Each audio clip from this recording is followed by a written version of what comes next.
We expect hospitality from a restaurant or hotel, but we often miss opportunities for this mindset in how we lead. In this episode, leadership as an act of hospitality, not only for the organization and team, but for the leader themselves.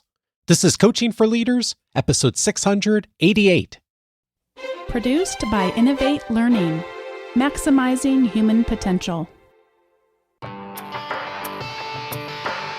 Greetings to you from Orange County, California. This is Coaching for Leaders, and I'm your host, Dave Stachowiak. Leaders aren't born, they're made. And this weekly show helps you discover leadership wisdom through insightful conversations.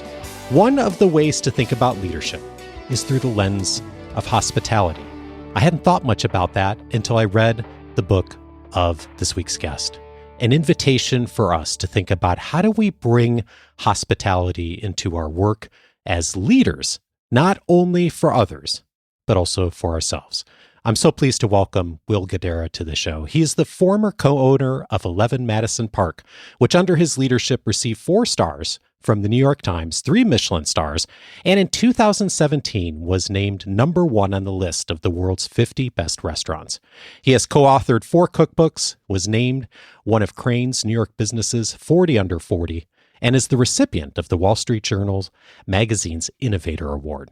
He is the author of Unreasonable Hospitality, the remarkable power of giving people more than they expect. Will, what a pleasure to meet you. Similarly, I'm so excited to be here with you, and I've been looking forward to this conversation. I have heard your name and your book mentioned to me probably half a dozen times in the last year, and now I know why. In reading it, it took me on a beautiful journey. And the journey starts early in the book with a story about your mom. And I'm wondering if you could share with me a bit of the backstory of your mom and what you learned from her about being welcomed. Yeah, my mom was a flight attendant for American Airlines when I was growing up.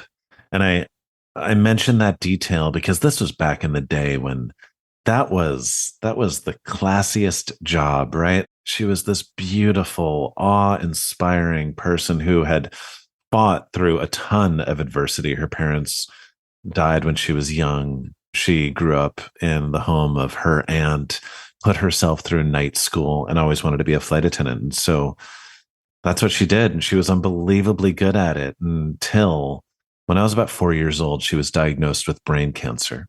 And they removed the tumor, but it was malignant, not benign, which meant that they weren't able to remove all of it and had to rely on radiation treatment to kill what remained. But this was back in the day before radiation treatment was as refined as it is now, and the lingering impact of the radiation damage ultimately rendered her into becoming quadriplegic. And so by the time I was 9, 10, that's what she was. She was wheelchair bound, unable to move, and honestly not really able to speak all that intelligibly. And yet, I have never felt more loved on a daily basis, actively and intentionally loved by anyone else in my entire life. The story that I share in the book, which is something I still think of often, and whenever I tell the story, it is obviously a little emotional, but we moved once she was in a wheelchair to a house very close to my school. My dad was really concerned about my confidence growing up and didn't want me to be overly reliant on other people's moms to drive me around. And so my dad literally put us in a house such that our home would be the place where people hung out. So I'd always walk home from school or ride my bike home from school. And at this point, we had nurses at the house with my mom to take care of her when my dad was at work. And every day when the weather was, anywhere remotely good enough to do this, she would have the nurses push her in her wheelchair to the end of the block such that she was there waiting for me when I got home from school. It was important to her that, given she wasn't able to do a lot of the things for me that most moms were charged with doing, whether it was cook for me or do the laundry or, well, anything that required any physical activity, that she always did what she could. And that was something that was important to her. She wanted to be there to welcome me home every single day. and she couldn't talk. She couldn't say out loud, welcome, but she had this big toothy smile, and the smile was, I mean, it took over her entire face. Her eyes would smile. And the smile itself, the way that she looked at me, the way that her joy in having me home radiated through her, it just showed me the power of that. It showed me how when you give all of yourself to make someone feel welcome, the way it makes them feel is something that they might never forget. And I'll never forget how she inspired me to want to do that for so many people. You're right. The smile was all I needed, and it taught me an invaluable lesson, what it's like to feel truly welcomed. There's a distinction in your work between service and hospitality. And you say service is black and white. Hospitality is color. Tell me about that distinction. Yeah, I think way too many people conflate service and hospitality as being the same. And I believe one of the biggest steps an individual or an organization can take towards creating the kind of culture that I believe in is understanding that they're two very different things. Service is simply a part of the product you're selling. It is living up to the basic promise you've made to your customer. In my world, service is getting the right plate of food to the right person within the right amount of time and charging them the right price for that plate of food. Hospitality is how you make people feel while you're doing that thing. It's the extent to which the people you are serving feel a sense of belonging. It's the extent to which they feel seen. It's the extent to which they feel some level of connection to you, to one another, to the brand. Maya Angelou wrote, it's perhaps my favorite quote about hospitality, and most people that work in restaurants have heard this said to them at some point or another. People will forget what you say, they'll forget what you do, but they'll never forget how you made them feel.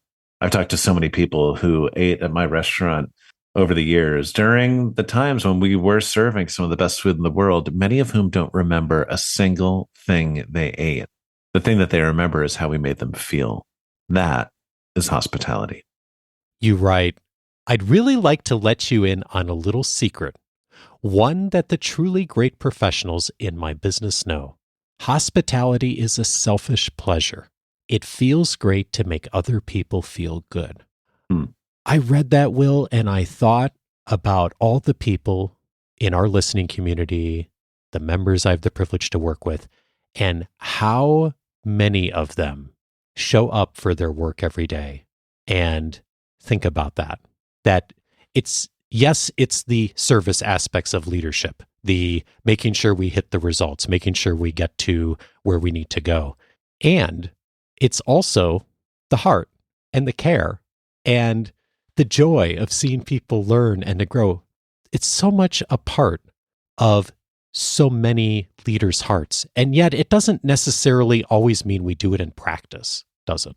Well, yeah, because I mean, another adage that's been said so many times, it almost sounds trite, but in most companies, what gets measured is what gets managed. And it's really hard to measure this stuff. And so it ends up falling by the wayside. I think the reason why it's important to me to share what you just read is twofold. One, because anyone who feels that way hopefully feels seen in hearing it. But it's also a beautiful reminder that this is actually not an impossible thing to compel the people who work with or for you to embrace. It's just a matter of inspiring it out of them or introducing it to them, because it does feel freaking good. And once you start doing it, you get so unbelievably addicted to it, you don't want to stop. Not to mention the fact that I believe when you create a culture of hospitality, it restores a sense of purpose to the work, because I don't think there are many things more energizing than when you get to see the look on someone else's face when they receive a gift you're responsible for giving them. It is energizing. You recognize the importance of that role in the world. And I think it makes it just a whole lot easier to bring your fully realized self to the work on the difficult days. But for those out there who don't feel a connection to that idea, that feel like it's a ridiculous thing to say, it feels good to make other people feel good. I mean, I think everyone I know anyway has experienced this. It's the holidays. There's someone you love. You spent a lot of time thinking about the gift you wanted to give them. You give it to them. The look on their face, if they love it, that gift ends up being more of a gift to you than the actual gift was to them. We love that feeling. We love the feeling of working hard to bring someone joy and then realizing that it worked. And if that's true, why aren't we working to have that more often at work? I've heard you say you're not in the business of serving people dinner, you're in the business of serving people memories. Mm. And I think so much of the work of leaders is, yes, getting to the results we need in our organizations. And you are a shining example of someone who has led an organization to some impressive results. And to what you just said earlier, sometimes people don't even remember what they ate. Yeah. Right?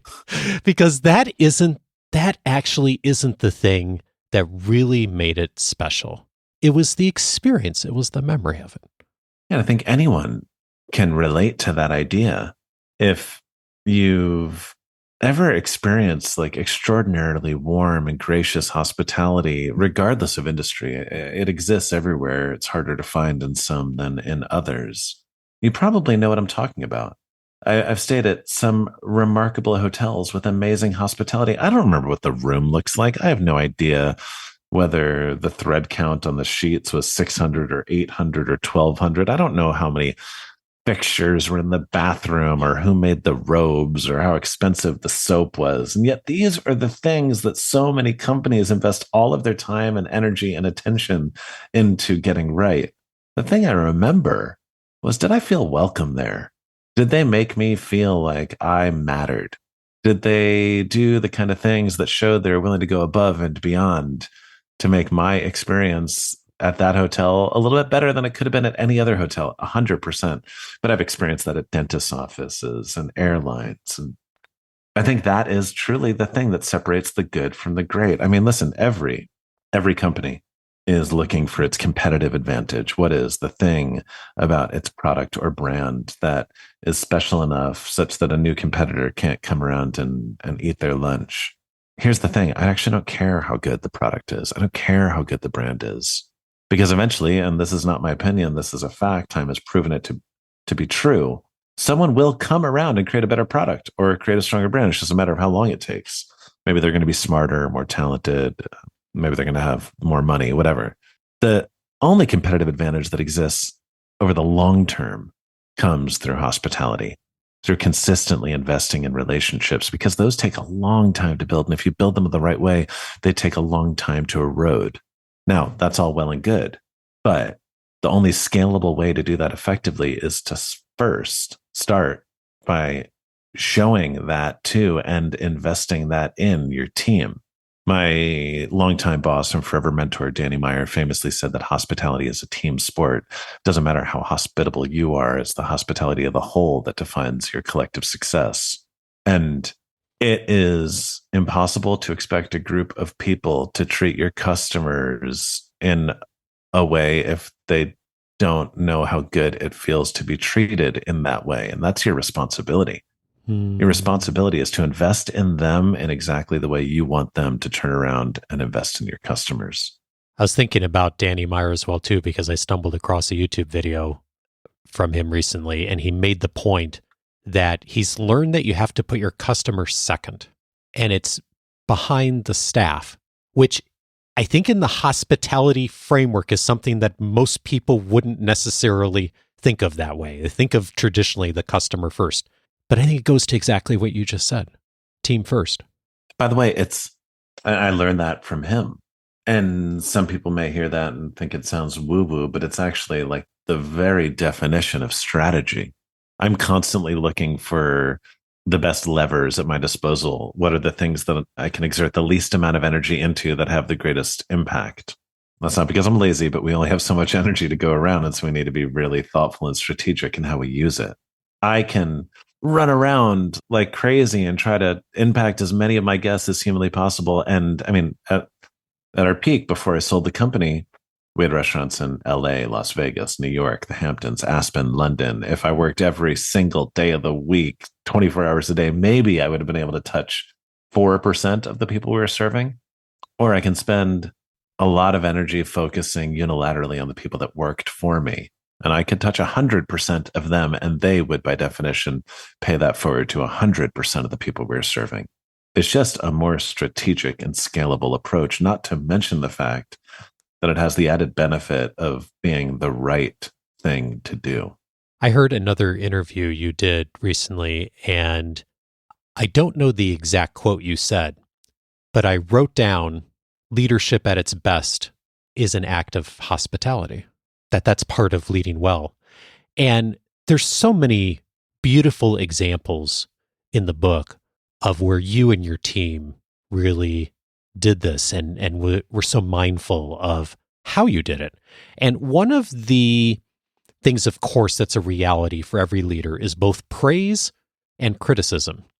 And there's a really short quote in the book that says, "One size fits one." Tell me about how you think about that in the context of praise and criticism. Well, so I believe that creating a culture where feedback is the norm is one of the most important and powerful things a leader can do. And when I say where feedback is the norm, what I mean is that not only is it well received, but it's sought out. But when I talk about feedback, I'm not just talking about praise. I think we're in the middle of a pretty beautiful cultural season where more companies are recognizing the importance of praising the people that work for them. And I think that's a beautiful thing. But sometimes I fear that in our focusing on praise, we're forgetting about the power of criticism. Because if praise is affirmation, criticism is investment. And there are a few things more powerful that a leader can do than stepping outside of their comfort zone for long enough to invest in the people around them. But it's only a good thing if it's done thoughtfully. And there's some rules to giving criticism thoughtfully. The first is criticize in private, right? You can praise in public, but criticize in private, because the moment you criticize someone in front of their peers, a wall of shame goes up and they're no longer able to receive the message you're trying to deliver. Criticize the behavior, not the person. Way too often, we are telling someone they are bad when really what we're trying to communicate is the thing they are doing is not up to our standards. Criticize consistently. We can't pick and choose when we are in the mood to convey criticism, because it leaves the team feeling uncertain about what is important to you, and it reinforces this idea that you only criticize people when you're in a bad mood. Criticism should never be emotional. The moment you bring emotion into something as pragmatic as criticism, you make the conversation emotional, which again makes it hard for the person to receive the message you're trying to deliver. And then one size fits one, or I kind of talked about in the book, is like tough love languages. Anyone who's read the book, The Love Languages, which is an amazing book about marriage, probably knows where I'm going, but not all people are the same. And similar to how I talk about serving our guests, not everyone is looking for the same experience. And so you need to contour the approach you take to make people feel the most at home in your environment. The same is true for how you criticize people. I have people on my team who get really sensitive and defensive no matter how I approach the conversation. And so I need to keep that in mind. And I'm not going to have a really difficult conversation with them and say, all right, we good, and then go right into service. Like I need to give them time after the conversation to kind of come back to center. There are others in my organization that we are totally aligned that it does not need to be emotional. I can have a pretty intense conversation with them, and 2 minutes later, we're back on the field doing what we need to do, and we've both let it go. There's people that I need to be gentle with. There's people I need to be more firm with. If hospitality is about making people feel seen, we do that with the people we're serving. We do that with the people we work with, and it applies to everything we do, and criticism is no exception. How did you and your team figure out who are the people that you could have that tough conversation with and know 2 minutes later they're good, and the person that's maybe going to need an hour or so to process it and reflect on it and struggle with it a bit? I mean, I don't think listen, I think relationships are relationships, and the lessons you learn from those in life can be applied to those in work and vice versa. They don't all go both ways, but a vast majority of them do. I think if you have friends, you've figured out how to navigate through moments of tension with those people. You've gotten to know people. You learn what makes them tick. The same is true with the people you work with. It just requires making the decision that getting to know them matters to you. And the understanding that any relationship is a living, breathing thing, and it's an iterative process that you're going to try things with people and they're not going to work. And what defines you isn't that experience, it's what you learn from that experience and how you use it to make the next one a little bit better. There's so many practices and organizations on formal performance reviews, formal sit-down conversations in order to deliver feedback, give praise. And I'm reminded of what you say in the book that Danny Meyer says that hospitality is a dialogue, not a monologue. And the invitation to be giving feedback all the time and that be a regular dialogue, daily, hourly, that to me strikes me as so key for it coming from the lens of hospitality versus I'm just delivering that monologue. Well, yeah, I mean, it's centered in your intention, right? I'm sure some people are listening to this and like, that's way too much work. I can't do that all the time. Recognize that, as you said, it's a practice. And like any practice, it seems overwhelming in the beginning, but once you get used to it, suddenly it just feels effortless and routine. And if the true reason why you're doing it is to invest in people's growth and help them get to where they're trying to go, it's actually pretty satisfying and fulfilling. I mean, in my restaurants, I would give hundreds of pieces of feedback every single night, the little things and the big things. If someone dropped a plate just right, I would say, hey, good drop. If they turned a corner too wide, I would say, hey, next time, please hug the wall. And then the big things too, whether it was someone having a real difficult night where they emotionally let other people down, or someone that just crushed it and deserved all the public praise in the world. I think all of that is important. Now, listen, I understand the need for formal reviews. In most every company, a formal review process is an opportunity where there's a rhythm around pay increase and like a proper sit down where you're actually carving out time and genuinely investing over the course of however long, but a real chunk of time in that relationship, in someone's growth, in praising them, in telling them where they can improve. That's important. But if that comes in place of year-round feedback, then I think you're missing the boat on how people learn and how they grow and how people feel connected to a person and a mission. You make the invitation for all of us, especially when giving criticism, to make a charitable assumption. What does a charitable assumption sound like? I mean, you could also say give people the benefit of the doubt or ask the question before you say the thing. If someone comes into work late 3 days in a row, you can just say, hey, you need to be on time. This does not work. You are not respecting and honoring your colleagues when you come in late and you're making everyone else's lives more difficult because of your tardiness. Or you could say, hey, is everything okay? Maybe the person that's late, they know they're late. They don't need you to remind them that they're late. Maybe they're struggling with something really, really difficult at home, whether it's a sick child or parent, or they're going through a challenging divorce. Maybe that person is actually the person that needs your love and support more than anyone else in the team. And then maybe they're just late, and then it's a different conversation. But you don't know until you've asked that question, until you've assumed the best in someone before you address the behavior as representing the worst. And what I'm hearing there too is you're also addressing it. So yes, you're doing it charitably and you're having the conversation versus letting it sit, not talking about it for a week. That way you can know better what's actually going on. Always address it. Always make the time. And sometimes, by the way, you're going to need to address it twice, either because they didn't receive the message the first time, or because with a bit of reflection, you realize you didn't communicate it well the first time.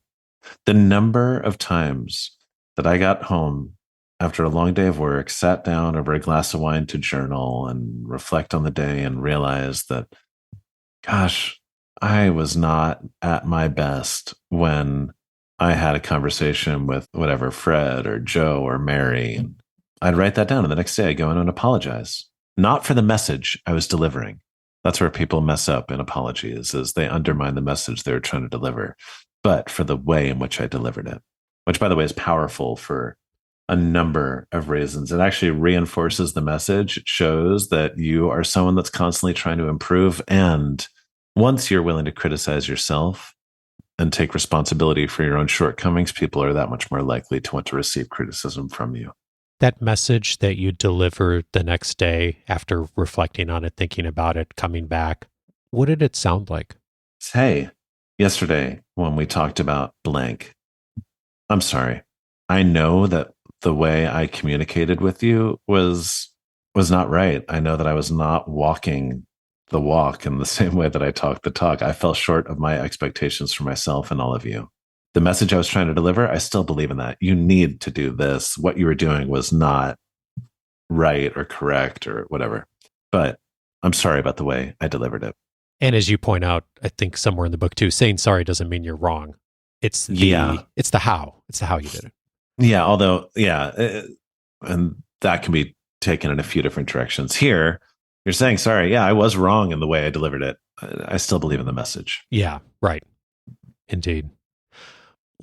Speaking of criticism, I don't know if you got criticism or just folks telling you it was not a good idea, was you and your team had a practice of giving attention to the superstars on your staff, sharing their wins in social media, making sure the guests in the restaurant knew who those people were. And people told you, hey, other restaurants are going to poach them if you give them too much visibility. What led you to deciding to do that? And how does that come back to hospitality for you? I mean, honestly, in so many cases, integrity and hospitality overlap. We created a culture of collaboration and ownership, and I tried to engage as many people from the team as humanly possible in owning parts of the restaurant. So a food runner did the coffee program, an assistant server was in charge of the beer program. And because a lot of people owned a lot of parts of the restaurant, each of those parts was the only thing that mattered to those people, and each of those programs became more successful. And because of that success, a lot of people would reach out and want to write articles about the beer program or the coffee program, and they don't always ask for a quote from me. But it wasn't me that was running that program. I shouldn't be the one to give them the quote. And listen, I think affirmation is a beautiful thing, and I can give all the affirmation in the world. But when someone's written about or celebrated from or by anyone outside of your walls, it's a powerful thing. And so I'd always say, no, I'm not going to do the interview, but he will, because it's his responsibility. I did it for a few different reasons. One, back to the point of integrity, it's the right thing to do. Don't take credit for other people's work. Way too many people do that, and it's hard for me to understand how you could. Two, that person is going to have that much more pride in their work, and then, by definition, be more invested in doing it well.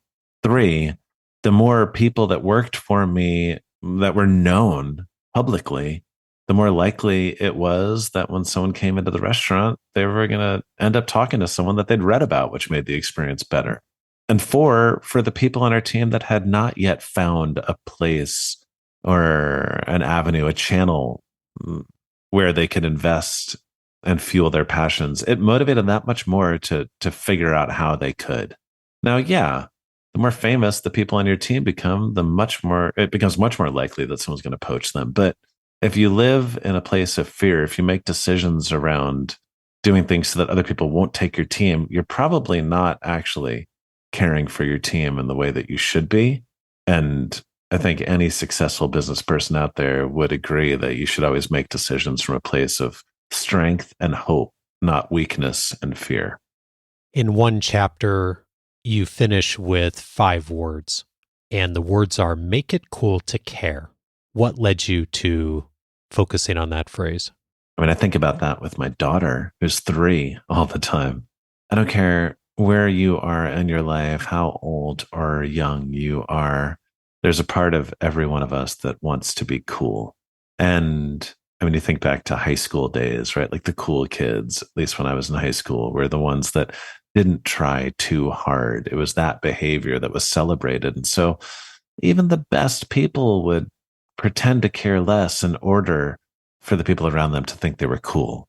And that was certainly the culture when I got to the restaurant at family meal or during team meetings. They were talking about how drunk they got the night before or making stupid jokes, whatever, just so that other people would think they were cool.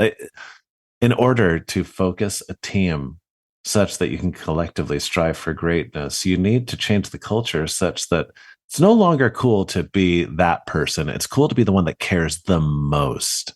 Because whatever a culture deems as being cool, that will be the thing that people think about and aspire towards. And that requires a leader not caring about the people, not caring whether or not the people that work for them think they are cool, but being so unabashedly passionate that they redefine for the people that work for them what is cool. And that means sounding like a dork sometimes and like not being afraid to scream your passions from the mountaintops in spite of the eye rolls, because eventually passion becomes infectious and you can change that within your culture. We started this conversation with your mom. I'd love to finish it with your dad. You can tell reading the book what an incredible relationship you have with your dad, and his wisdom and his lessons are sprinkled throughout the book. And I find myself wanting to have a conversation with him to just hear what he would say. And I'm curious, as if you reflect on the last year or two, maybe perhaps since the book's come out, what have you learned from him recently? Yeah, my dad is my greatest mentor, obviously my dad, but also my best friend. I mean, he is truly one of the greatest leaders, and one day you should have him on the podcast. But Indeed. I learn from him constantly. I think the lesson I've learned most recently from him, he told me, you're never too young to be a mentor and you're never too old to have a mentor. And I loved that, because you get to a point where, whether it's how old you are or how much success you've had or just where you're at in your career, it feels weird to be a mentee in that relationship. And his whole belief is the day you stop learning is the day you stop living. And the day you stop welcoming people to play that role in your life is the day you stop growing. I love that one. Will Guidara is the author of Unreasonable Hospitality, The Remarkable Power of Giving People More Than They Expect. He's a pretty cool guy, too. Thanks, Will, for your time. Thank you so much.